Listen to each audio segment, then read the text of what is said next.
So hi everybody, welcome to our first ever Education on Air conference. Today's educators are holding 46 Hangouts on Air, where they'll be leading discussions on a number of topics in education technology. And from Google, we want to thank all the presenters for giving their time for this, and we want to thank everybody in the audience for watching.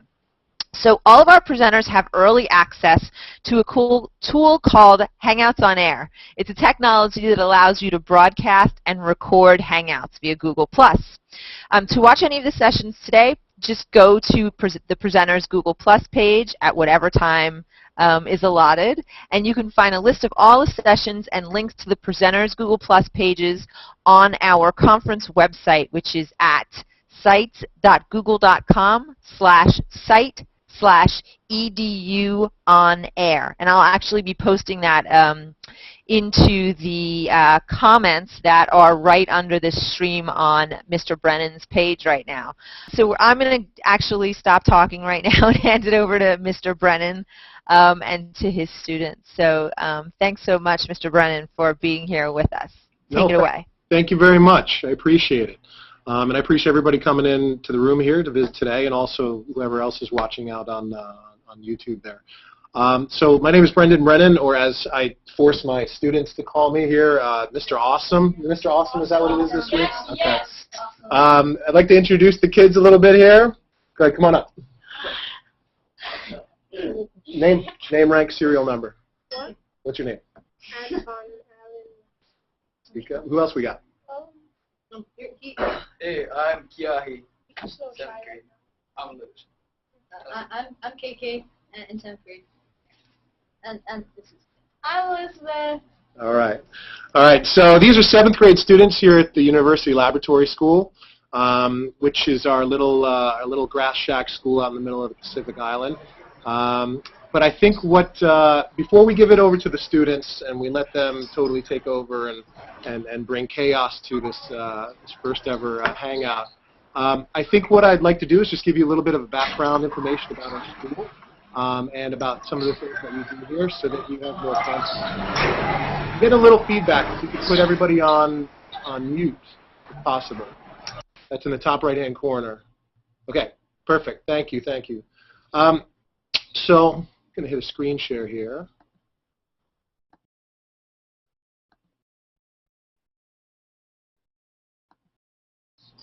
Okay, so it's just a little bit about the school. If you have any comments or questions, please feel free to chime in the comment section, and Kristen will stop me. So this is our school. Our school is in partnership right now with the Curriculum Research and Development Group, which is part of the University of Hawaii. There's our school there. As you can tell, rainbows fly over our school every single day, and it's always perfect, and everything is sunny. Is that right? yes, it is. Okay, good. Back me up. So right. So what is our school? So first and foremost, we're a public charter school, and again, we operate with Curriculum Research and Development Group. We really are an experimental site as well as a school for researching and developing innovations in teaching, learning, assessments in grades K through 12. We really serve as a model locally, nationally, and internationally for school design while providing this comprehensive academic program for all the students in a heterogeneous environment. So we don't track kids. We don't have advanced classes. We don't have remedial classes. We have all kids, all learning styles, abilities, ethnicities, socioeconomic stratas, all in the same classroom, which is very important for our research because it allows us to study the total learner, everybody. We have 446 students, grades K to 12, and we've been happy to celebrate a lot of successes, not only recently, but going back to 1966 when the school opened. Our kids, even if we have a small school, again, it's only about 56 kids per grade level. We win state and national competitions in speech, writing, arts, and music, and we're always at or near the top for our SAT scores here locally as a public school. What's interesting about the school, we're finding out, is that it's really the last of its kind. We do something that didn't used to be unique but is now. We are the last public developmental research lab left in the United States, and that means as it spawned from the Chicago laboratory school where they, John Dewey was doing a lot of his work. About 30 years ago, these laboratory schools were very popular, but they since kind of been changed into teacher education schools, and which has, for monetary reasons as well as convenience and legality and IRB issues, but somehow we've survived, and it hasn't been easy, but we've stuck around, and I think we're the last one.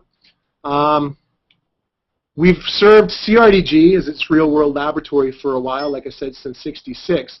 But we've been around. Our roots go back to the turn of I believe, the 19th century as a school way back then, even before I think UH Manoa, the University of Hawaii, existed. But our school really has two main missions. One is to design and deliver the best possible education to our students, while simultaneously serving the educational research development community. We're an experimental site for curriculum research, development, and comprehensive school design, and both missions lend themselves to being better at the other one. Without one, we can't do the other. So a little bit about our academic program, since we're going to be hearing a lot about it today from the kids. Students get a full liberal arts education loaded with 8 subjects every day, and I think our students here you guys are very happy and enjoy the fact that you have the longest school day in Hawaii, is that right? Yeah, it's great. Nod your heads in agreement. Big smiles, big smiles. Oh, it's wonderful. Okay, enough. All right.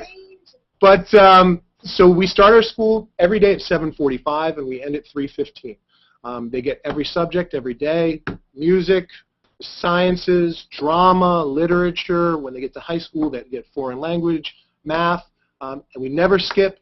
And we never supplement, 2 math classes for 1, PE class.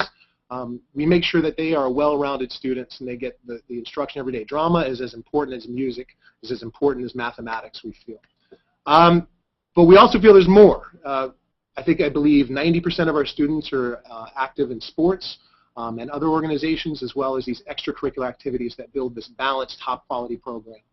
We really want our students to be students of the world, not just students that are good at math or science, right? But we do things a little bit differently. There's always a place for teachers to stand in front of the classroom and lecture and assign work and, classwork and things like that.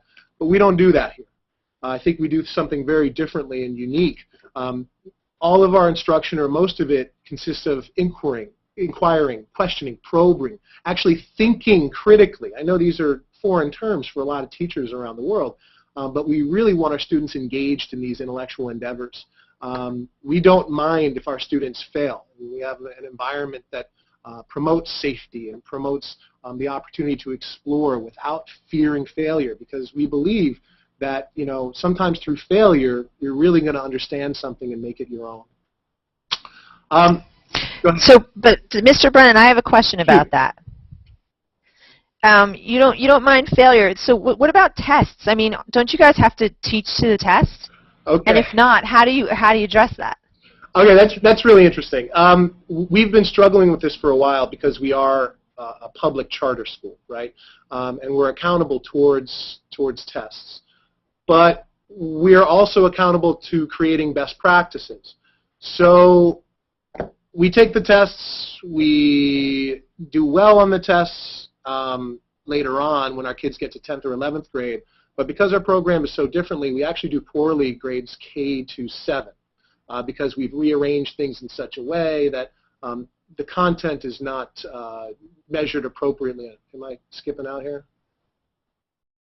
No, you're fine. I can hear you. I think So, can everybody hear him? Nod. Yeah. Awesome. Okay. Cool. So we teach the way that we think is the best way, and so far our kids, as they go through the program, at the end of the program, they score the best on the tests in the state. We're at the top. But because we do it a different way leading up to that point, we don't do very well. But we think that our kids, at the end of the day, are prepared for success, not only in college, but as citizens when they enter the world. So, yeah, we have to do the tests, but, if we only taught to the test, our school wouldn't need to exist.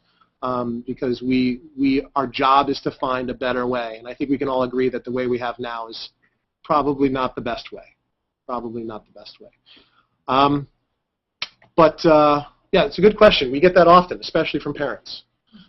But But okay, so just to finish up real quick, so where are we going? Well, we've had a recent push towards promoting 21st century skills.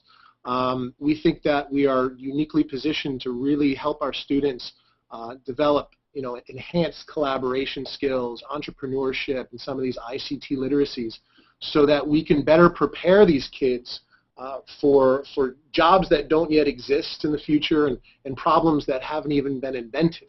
And that's the tough job that we have, right, as teachers. I think oftentimes, we don't. Oftentimes we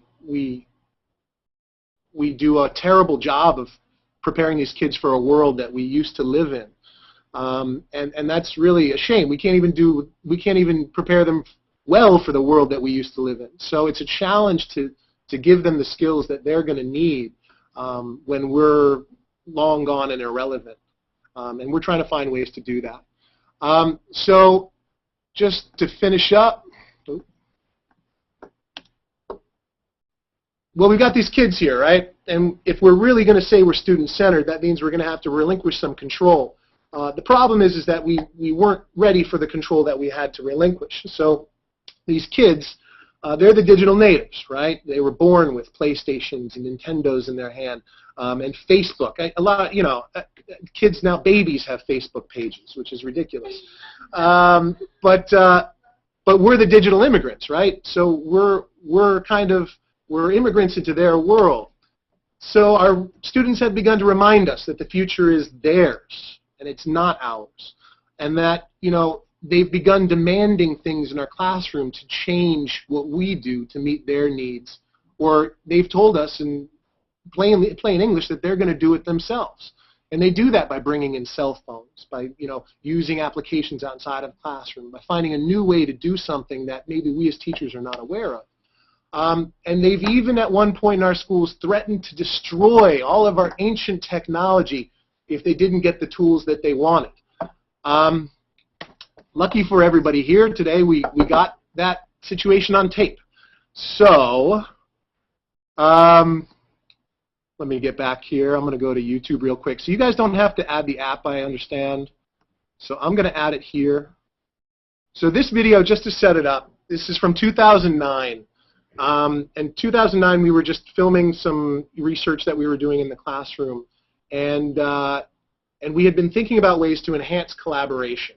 And this was before the iPad, and this is before we really knew what Google Apps was or what it could do. But apparently, we weren't the only ones as teachers and researchers thinking about these things, right? The kids had already been thinking about it, and they'd already been talking about it, because the way that we do things, we go into a small group at first of 4 students. You talk about the mathematics or the problem that you have, the science. And then we go to a larger macro discussion where we start making generalizations about, the things that we've learned from our inquiry experiences, right? But it still was a little bit teacher-centered. We had a smart board and we had all these things, but they had to come to the front of the class, and only one person could discuss at a time. And the teacher oftentimes would dominate the conversation by operating the technology. Well, on this day, on this video that I'm going to share with you, the students had had enough, and they rebelled. So I'm going to bring this up, and then I'm going to screen share it with you folks. So this is tiny little smart boards. Kristen, you tell me if this is working for us here. I will tell you. I have a question from the audience, which is from Roxanne Moore. Do you want me to tell you now, or should I wait? I think I'm going to wait. I'm going to wait. You want to wait on that? Yeah, I'm going to wait. All right. Let me go back here. Okay, so this is video. Can everybody see the video? Well, my screen anyway. So this video is from 7th grade class from 2009. And they essentially invented the iPad and Google Apps, even though they didn't know what these things were. So this is how they demanded tools for their own education.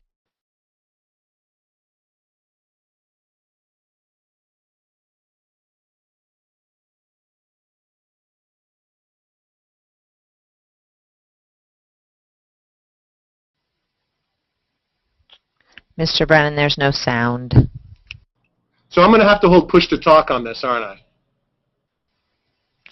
I don't know how it works. Here we go. Ready? Yes, go. Give me a thumbs up if you can hear it. Shoot. No go? Can hear it a little bit. It needs to be a lot louder. Yeah, because when I push to talk, I'm ready to go on QuickTime. Yeah, maybe we should try on QuickTime. I got it. All right. You want me to ask my question while you get this? While you get Yeah, that ready? please do. All right, cool. So Roxanne Moore wants to know, does this only work with these kids who've been raised in this lab school culture from kindergarten or from early and elementary, or can you sort of integrate new kids who are transferring or haven't necessarily had this sort of culture throughout? No, only our kids can do it. We make them drink Kool-Aid before they come in. We do sell the Kool-Aid though, if you'd like to drink it. No, but listen, our kids come in. Our kids come in at 6th grade, and they come in from schools all over. 6th grade. Yeah, so they come in. Most of our kids come in from 6th grade. Some of them are the original lab rats who come in at kindergarten. 4th grade. That's 4th grade. They take pride. They take pride. The 6th grade. 6th grade is the best. It's where you. So we bring kids in, and they can't do the things that we ask them to do, right? There's a process, and that process is called education, and we teach them how to collaborate, and we teach them how to talk, and we teach them how to take notes and discuss things and negotiate and generalize and theorize and things like that. So it's not like we have an incubator out there where the kids are born into the laboratory school and then, we keep them in a laboratory school Skinner box for 18 years. We get kids from all over the place, from all different learning levels. And, we pride ourselves on having these kids who are stay 9-2s, who come from impoverished families. Some of them, are living without electricity. Not many of them, but we turn around and we pump out about 99 to 100% of our kids go on to college when they graduate. So we're really proud of the things that we do, and one of the things we get is those are lab school kids. Those are lab school kids, but they weren't lab school kids before they got here. And that's why we think that our school design is one that's unique and effective, it's not unique to be unique. And there's a lot of bad school design models out there, but we think that ours works pretty well. Good question, Roxanne. All right, so I'm going to go back I'm going to screen share. Now, this is the video where the students openly revolted. It's a little choppy, but let me know.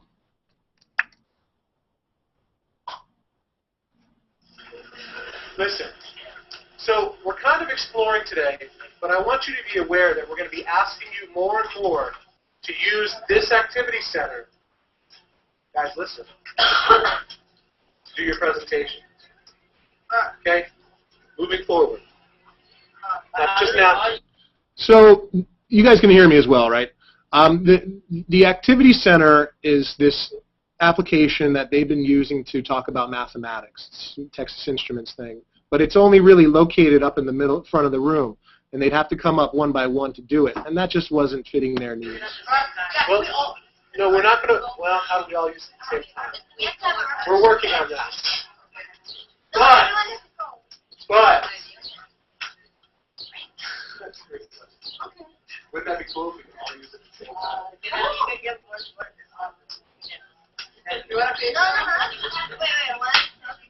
We could get lots of little tiny smart boards, right? Yeah! We could all do different stuff. Yeah, let's go for some smart boards.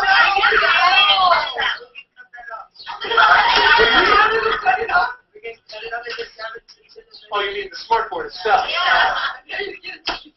But would that be something that you guys could use? Yeah. Wait. No, say that again. So you would have your little smart board and then work on it and then send your stuff to the big smart board? Yeah. So you just like the GS, right?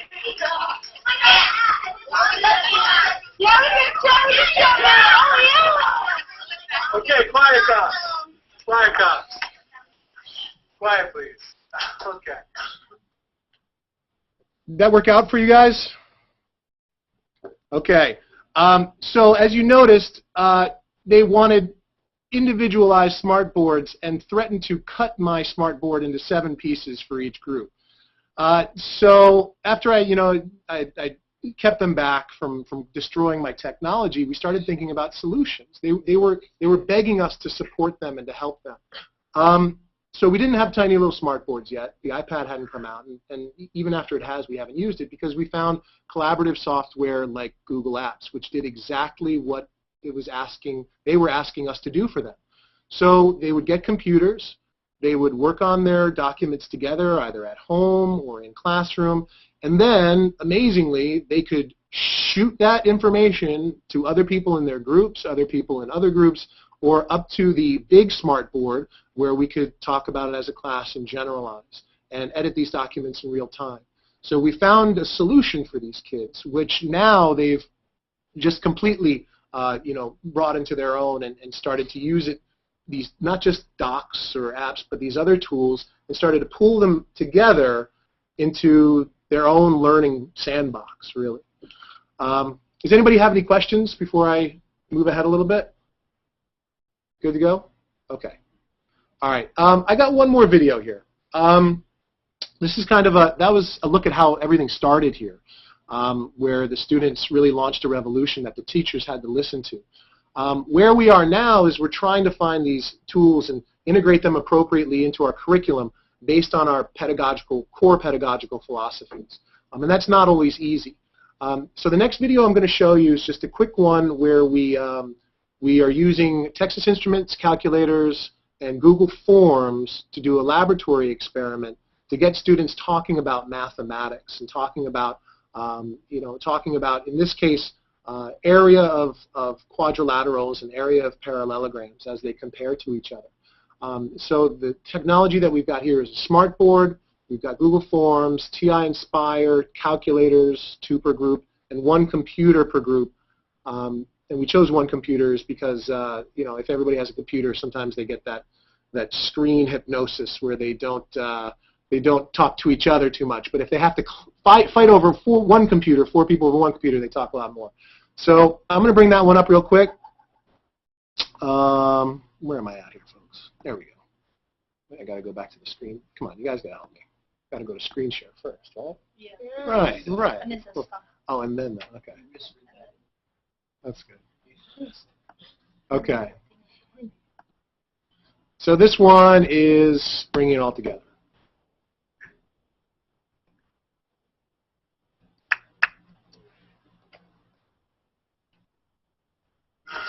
What would happen?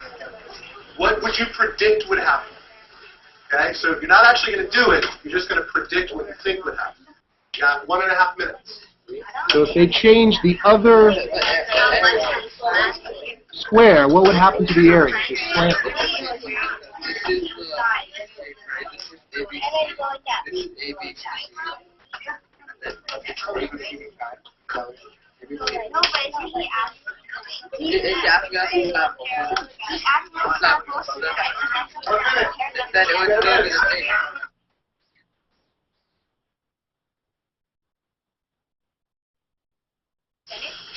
Okay.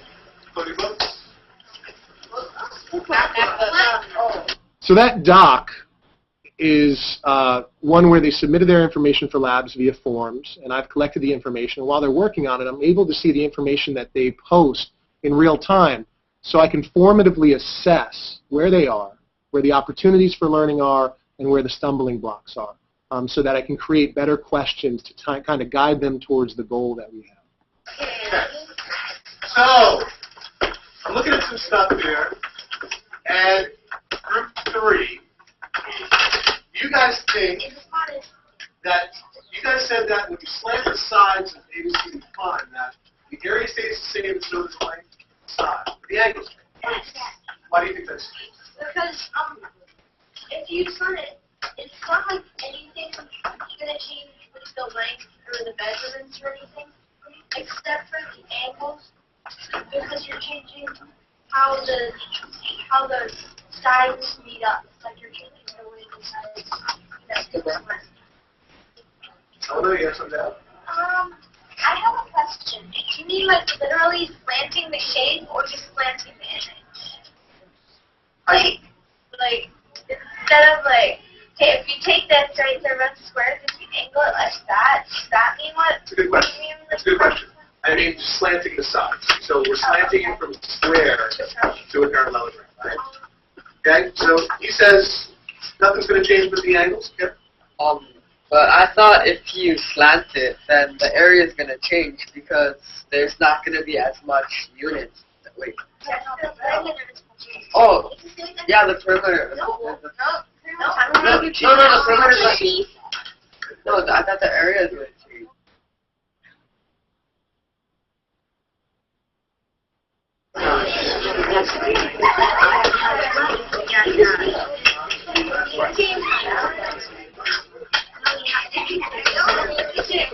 Just as a note, there's a lot of adults in the room because we had a visitation from another math researcher.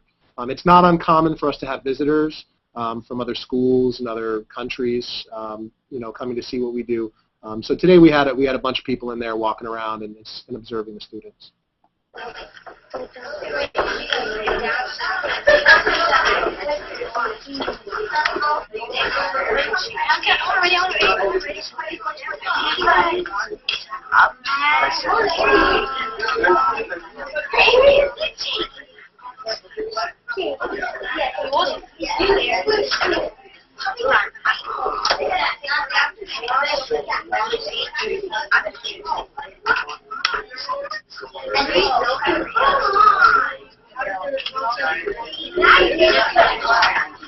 slanted it so much that it had no area anymore. It turned it into a straight line.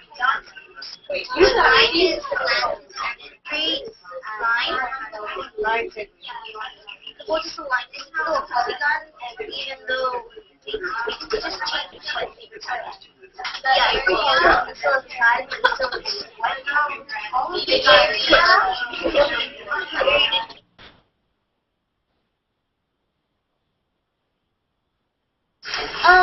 well, the thing is, we slanted ours like as much as we could, and it became kind of like a straight line. And then You show us up there? Yes.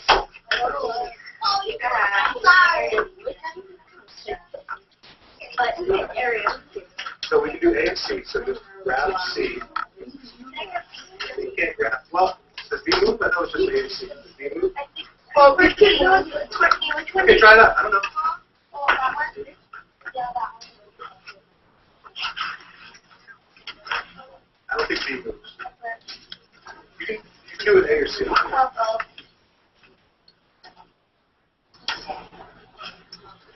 Whoa. Okay, it should be right there. So what is that? The area can change. Like, because we slanted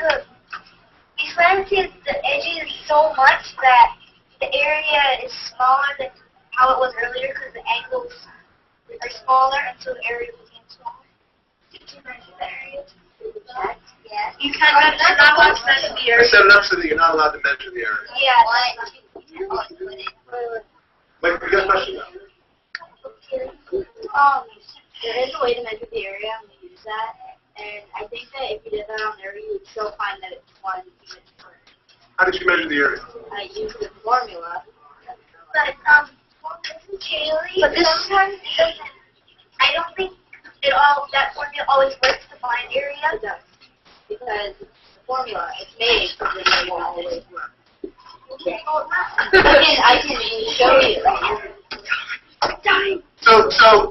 So what she's saying is that, so you're saying, what's the formula again? Length times width. So you're saying that the length times the width for this parallelogram will give us an area that's the same as the area for this width. Hold on. Let's all soak that in for a second. It's base times height, not length times width. It's the same. It's the sun's height. No. Watch. Come on. So it would be. It would be from here to here. It's not. Okay, but still, if we started it this much, does that still mean this times this would equal same area? No, it doesn't have any area. I mean, this. Oh, it does have enough space. But this. So this went on 4 days. And that's exactly the way we wanted it to go, right? The mathematics, it's important that the mathematics, the English, the science, whatever it is, it all comes from them, right? So what I want to do now is turn it over to the kids and have them talk about some of the things that they're doing. Now, those folks were 6th grade a couple years ago, and now we're going to take a look at the evolution of what the kids are doing now. Does anybody have any questions? Yeah, who was right? Who is right? Well, I think eventually they decided on their own, but it is base times height. And I think the misconceptions that we have to break down are what Miss Johnson writes on the board in the 4th grade, that area is always a function of length times width, when that's not always the case. And the only way that they can truly dispel that is by failing and touching the board and seeing the area change from something to a sliver, or they called it. And for us as teachers, what facilitated that opportunity was the formative assessment, that I could tell where their problems were before they knew that it was a problem, and I could direct them with questions. And that Google Apps helps me with that. The second thing that I was able to do, what the students were able to do, was collaborate. And Google Apps helps them to share information and to negotiate and discuss, so that they have those skills ingrained. I mean, those were 6th grade students, and that's their first year in the program. And they don't come in comfortable like that, but we hope that they leave like that. And it's all about creating an environment, technologically and what else. Yes, go ahead. Yes, so how do you deal with it when they are taking the mathematics beyond the grade level that you're teaching? Because when they started moving that square and making it to a parallelogram, and then they assume that the area disappeared, which we know correctly mathematically that it did not. How do you handle that? Because then they went into more advanced mathematics there. Well, it comes down to school design, I think. And I think understanding the strands K to 12, understanding where they've been, understanding where they're going, and coordinating. They won't always be in my class. As much as you guys want to always be in that class, right? Yes. Yeah. Okay. But how do you, in particular, handle the situation? Do you indicate to them that the mathematics they're delving into right now is not the same level as what what you're doing with them? Do you ever get into that discussion and say, maybe give them a little timeline as to when it will come up? Well, okay, that's another great question that we're always trying to answer. I think right now, because we're introducing so much technology, that the trajectory at which we go and the depth at which we go with the mathematics is changing, because we can make some of these processes more efficient. So that line that you're talking about, mathematics is no longer linear for us. Mathematics for us is either spiraling, where they're going to see it again and again, or we're jumping over stuff that we couldn't jump over before, but now we can kind of skip some steps so that we can really spend more time talking on the math. So to answer your question, I have absolutely no answer. I think that's why we're here, right? We're here to research those questions and to come up with a better idea of what they need, when they're going to need it, and where they're going to go with it. Because with technology now, it's changing. We're not doing math with an abacus anymore, right? I know, but I still promote using the abacus because this is the cheapest mathematical tool you can get out there these days. Okay? Well, no, listen, I agree. I like the abacus. I like the abacus because it's a hands-on manipulator. Exactly. Yeah, and it has all those components to it. No matter how far the technology goes, the abacus is always what it's capable of doing. Yes. Okay, that's perfect. Perfect. And Mr. Brennan. Yeah. I'm sorry. Go ahead. So I was actually going to say, in the interest of time, I'd love to talk to the kids. Like, I'd love to ask them, like, I have a question, which is, all those kids in the other classroom, and I sort of know from talking to you guys a little bit yesterday, nobody seemed shy about disagreeing with each other. And I think when I went to school, it was a little bit tough to disagree with each other. You know, it was maybe a little bit scary to disagree with somebody. Can you guys talk to that? Like, you know, how do you sort of get around that? How do you negotiate disagreeing? Excuse us if we're speechless for a moment, but I guess. Dude, come a little closer to the mic. Just want to make sure everybody can hear you. Oh, okay. I know you gotta get cozy. Sorry. So the question is, why? How are you guys able to disagree with each other? What makes that possible for you guys to do that? Because we're allowed to, and we won't get in trouble for it. So. You won't get in trouble for it. Good. The school kind of encourages your own ideas, and because we're encouraged to use our own ideas, I think we have a little more courage to disagree with other people's ideas and to make people understand what our ideas are. And yeah, sorry. Why are you sorry? We're also taught not to apologize for our ideas. But that's I never caught on to that. I sort of wish I was taught that earlier. Well, I think the kids would like to share some of the work that they've been doing. I think we've got Anton Allen and Ms. Coleman here to talk a little bit about a project that we did. Go ahead. Okay, so we did a project to find out what an average 7th grader would like, or like. Yeah, so we did a file share thing. So go. Hold on. Okay. So what is that? What was the goal of this project? To find out what an average 7th grader would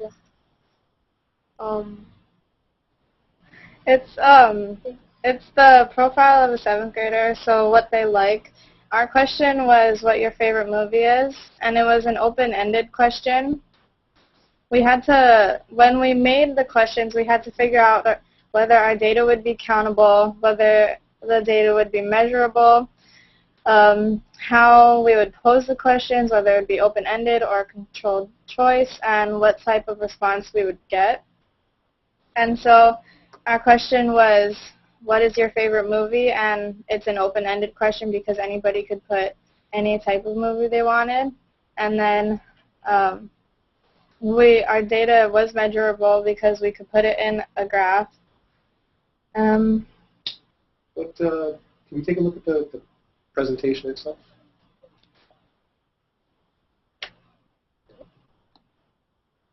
Okay, so this is our presentation.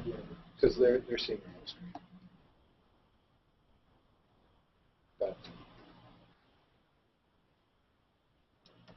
That's fine. Okay. Okay, so like we said, our data was countable. We had open-ended questions, and we organized our data using the like categorizing by movie.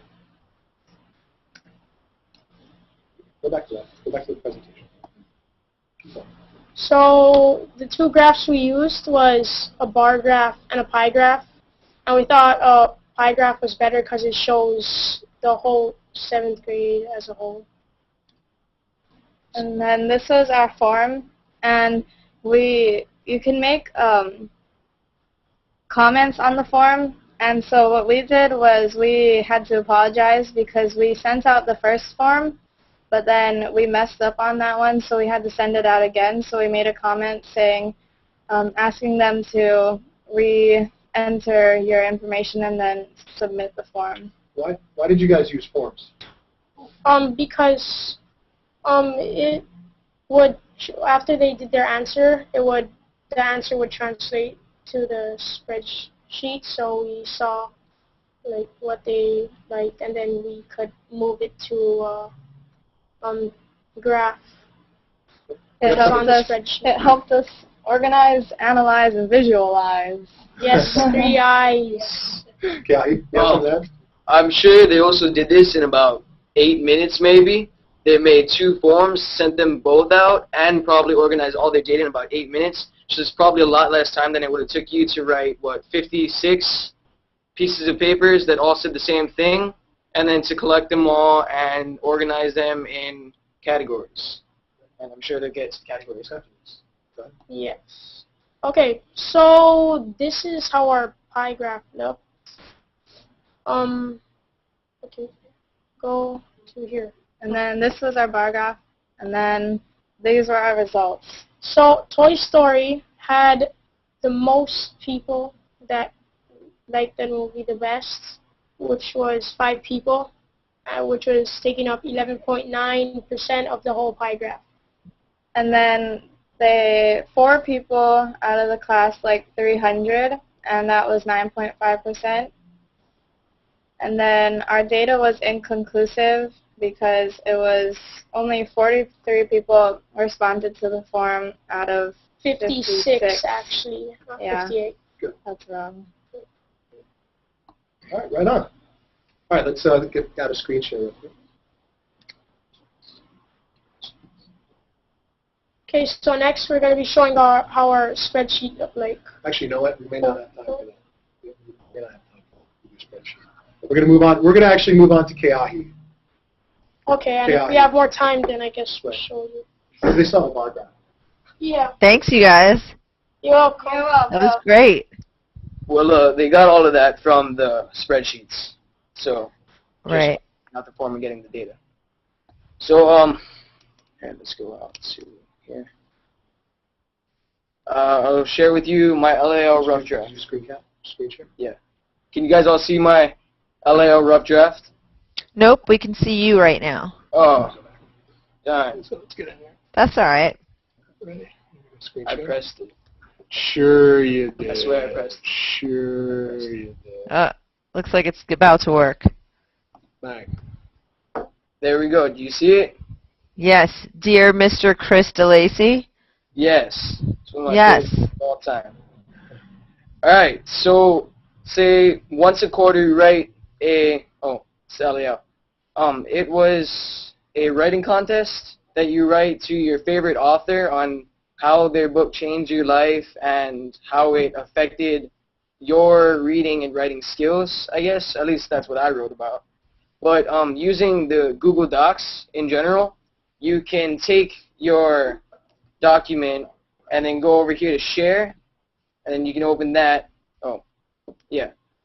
And then from there, you can share it with a bunch of people. Like, that's my teacher right there, Mary Beth Hamilton, and Zachary Bell and Reed Asabe, who are my student peers.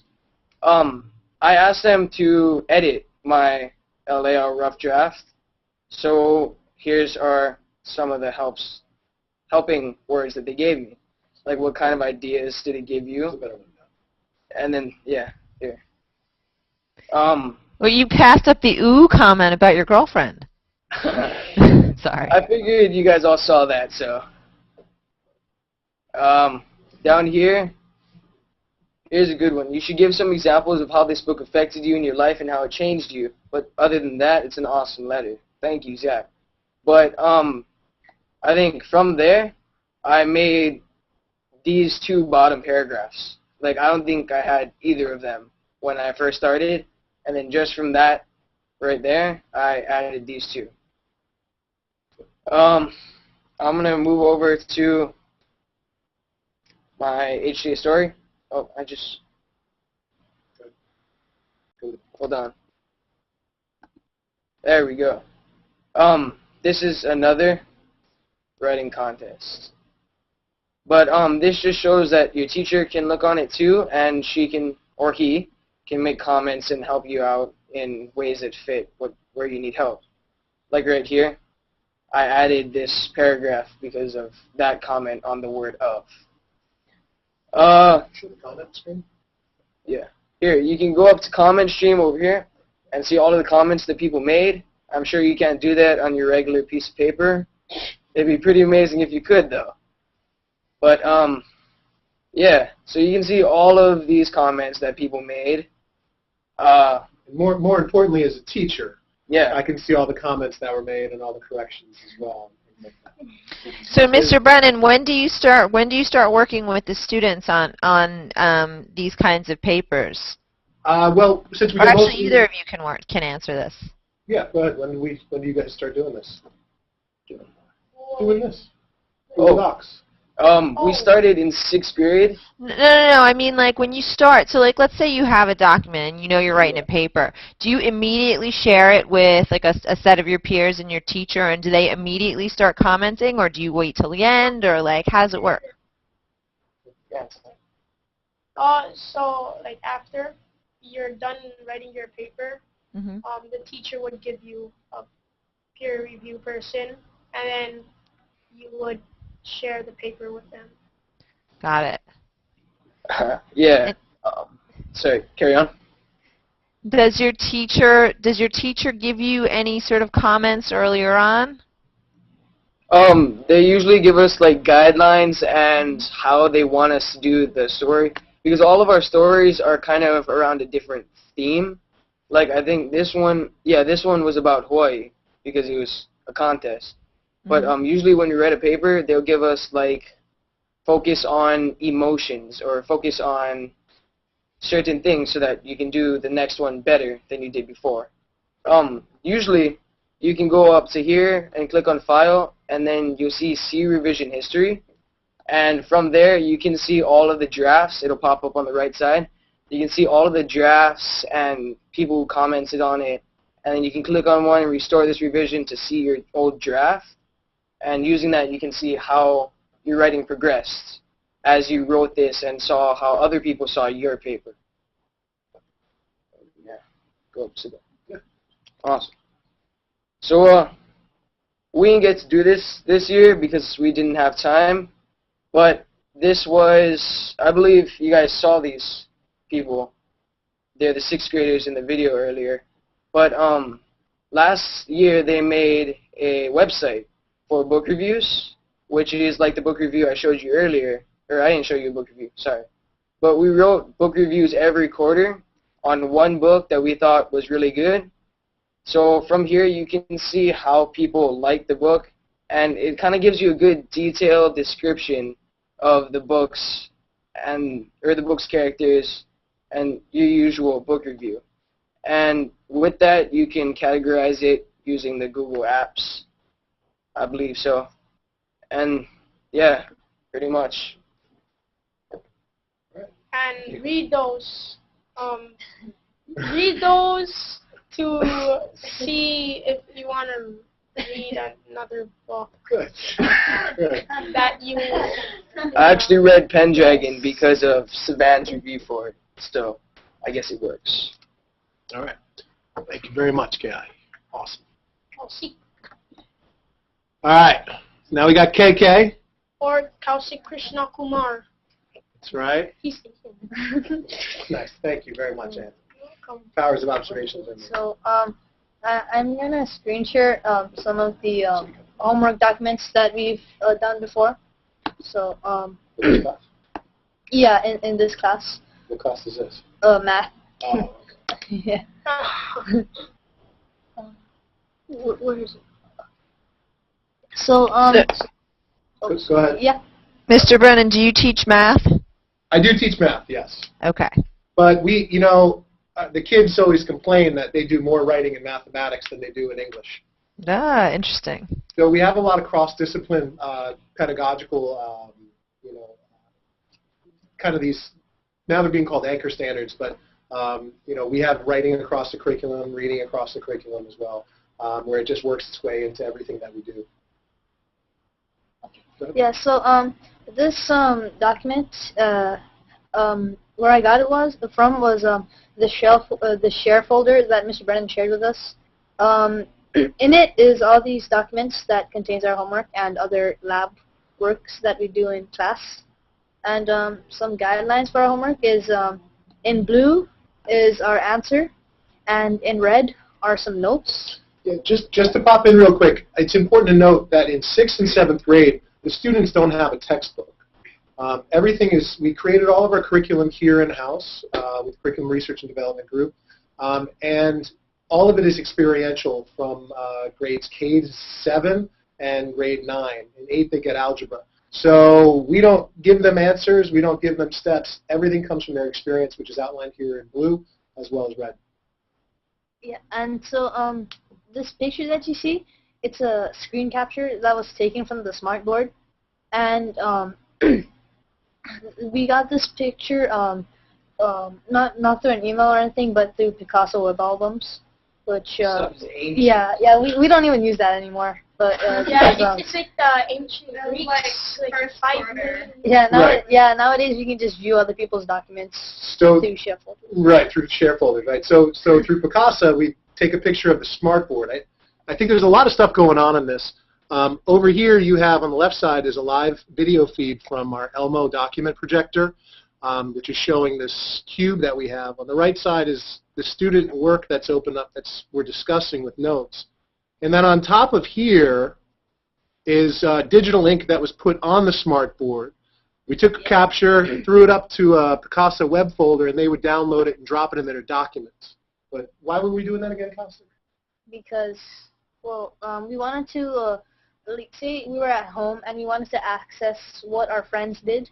And at the time, we didn't usually use share folders as much. So this can help us, like, view what they presented at home.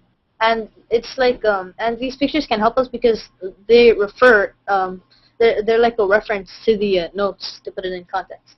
And so I'm just going to show you another one of my documents. Yeah. So this one I chose because there are some really nice drawings in here. Not to be modest. Yeah, but no, but they were pretty nice. I'm just saying, like they were super nice. You can't make fun of it. So they're pretty nice, yeah. And so to make these, I use Google Draw, and I usually use Google Draw for questions that have something to do with geometry. So for this, it was explain how quadrilaterals can be cut up into triangles, any type of quadrilateral, and it was to help us find the sum of angles in a parallelogram or quadrilateral. So Google Draw is really useful for these types of things because it has a lot of functions in it which can help you do geometry, like reflections, rotations, translations, all those types of things, and you can insert shapes, different images from the web, which I've done before when using number lines. And this is a really good drawing that I made. Yeah, and that's just another drawing. And this is a screenshot that I took from our TI Inspire program. And in this case, we were studying about sequences and things like that. So TI really helps us because it's sort of like Google Draw and Google Spreadsheets, but it has more mathematical functions in it. So for this was just to, I used TI in this case to map out some sequences. And since I don't have TI at home, I just took a screenshot of it and pasted it onto Google Docs. And this helped me, and this can help me study a lot because it's like a visual reference. Like 3 I's: organize, visualize, and analyze. And you could just look at the picture. Yeah, you can just all those notes. Yeah, compared to paper, this is much more useful. I mean, I would want to lug around like piles and piles of paper and notes. And the caveman joke. I don't know. Oh, like when it says. Okay. Yes. Ooh, yeah. And then you see the caveman hitting the bear. Like, oh yeah, like I on see. the back or something. Yeah. Then you know what it's. Okay, so what he's trying to say is that what I've said before, yeah, how these pictures are references to our notes, and that can really help us study. And also, can I just say one? Yes, you can. Yeah, it was like you asked us like how we're able to disagree with other people. And we're able to disagree because, or what Kiahi said, because so that we can share our ideas on a subject that we really want to share, and that could be really important. And we can like keep these ideas with us through things like notes and pictures that and that can really help us study. So, yeah. Okay. What I find interesting is the sort of culture of respect you have for each other. Thank you. Yeah. We're pretty nice to each other most of the time. We're like one big happy family most of the time. Except when we're not. Yeah. Okay, go back to the. Ohana. Yeah. To the Ohana. Yeah. That's when you work. Oh, okay. Just happened. Sorry. Where is it? turn the screen. Yeah. Perfect. Well, are we gonna share? Okay. No, that's it. I think we're gonna open it up to questions if you have it for the kids. So guys, come on in. I have a question also, another question from Roxanne. Get in. If I wanted to reach, and this is probably for all of you guys, if I wanted to reach a level of learning like this in my classroom, how do I work up to it? What's the foundation I need to lay to facilitate learning like this? So I mean, I guess, Mr. Brennan, maybe you could start talking about this, and then you guys, I would say, you know, how do you think your teachers are different at the lab school than they are at the schools that you came from before? Because most of you mentioned like 4th grade, 6th grade, you know, that you guys came in later. Whoa. Go ahead. Whoa, Elizabeth. Yeah. Ladies first. Okay, so there's less people in a class, so it's easier for the teachers to work one-on-one with everybody, and we have computer lab, and that's during lunch, in the morning, and after school, so if you need help, you can come in, and the teachers are always there. Well, let me ask you a question. As far as let's talk about mathematics. Have I ever told you folks how to do a math problem? No. You just kind of like guide us through a question by, like, as you said before, you just asked us more and more questions, and we have to try and answer that, and then you keep on asking us more questions, and we have to try and answer that. Figure out the math Let's say problem something. through those answers to the questions you asked. You want to say something? Yeah. Oh, I forgot. Oh, okay. Like, imagine you're on an endless road and you keep almost falling off the edge. But Mr. Brennan's questions are the borders, and he keeps dropping them in so that you keep focused and directed towards the correct answer. Until we fall off the edge. Google Apps and our teachers give us the information needed to help each other figure out a problem, and from there we can learn and get better. That was a commercial, I think. I was going to say, What do you want a job? No, so, but Mr. Brennan, I mean, like, what can you, though, answer the question maybe about how would you work up to it? Like, I don't know, were you always teaching this way, or did you? No. It's completely counterintuitive as far as the way I learn. I learn like everybody else did. You sit there, you take notes, you listen to what the teacher has to say, and then you go home and you do 50 homework problems and hope for the best. I think you know, it takes every ounce of power that I have not to give away the answer to these kids, because I know as soon as I do, it stops being their math and it starts being mine. So first you have to resist that urge at all costs, which forces you to come up with good questions. But you also have to get them involved in asking questions. There have been many times in the classes I've taught where I've sat there silent for 20 minutes just to make them talk, get them a little nervous. I've also in 6th grade, because the kids come in and they don't know how to ask questions. So when we come in 6th grade, it's not against the rules for me to write a piece of question on a piece of paper, stuff it in Jimmy's hand, and then walk away, only to say, "Hey, Jimmy, did you have a question?" Where, you know, he's startled enough, and then he's reading from the paper. But that's kind of a choral repetition where we model these skills with these kids, which we also model personal respect, we model accountability, we model the way to talk to each other, which is why we create a safe environment for them to fail and ultimately learn. So do you guys, the other folks on the panel, do you guys have any questions for Mr. Brennan and his students? Don't be shy. All right. Do you guys have anything else you want to add? Because we're coming upon the hour, or we're upon the hour. So, you know, if you have anything else and you want to, you could always add to the comments that accompany this Hangout even once it's over, and it will always be available via video, and we'll make them all available on our site. But Mr. Brennan and guys, do you have anything else you want to say just to sort of cap things off? Are you looking at me? I don't know. I'm looking at you. I think he's cueing the commercial again. I think we've said all we had to say. I like the school. All right. Not babies. Like We the don't school. like spoon-fed. Nice. I like that. Good. I like that. That was our Gerber commercial. All right, Mr. Brennan, anything else?